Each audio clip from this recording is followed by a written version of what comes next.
यस्तो सरसफाई यस्तो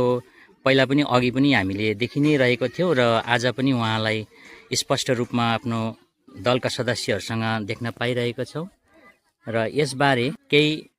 विवरण दिन भनी म हेल्पिङ ह्यान्ड्सका प्रेसिडेन्ट श्रीमती अन्जु लोप्चन साथै उहाँ हन्टरपाडा जिपीका प्रधान पनि हुनुहुन्छ, दुई शब्द राखिदिनु भन्ने अनुरोध गर्दछु। नमस्कार। आज हामी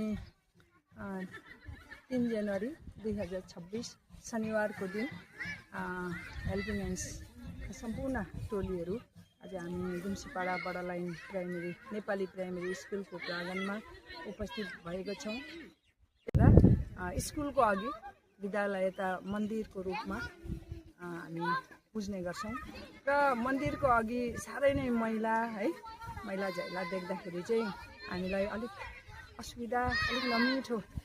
लागेर आयो र आज हामीले समय पायौँ 3 तारिकको दिन र हामी जतिजनाले पनि भ्यायौँ आफ्नो समय निकालेर आज स्कुलको प्राङ्गणमा स्कुलको मैदानलाई सफा गर्ने कार्यक्रम हेल्पिङ ह्यान्ड्सको टोलीबाट भइरहेको छ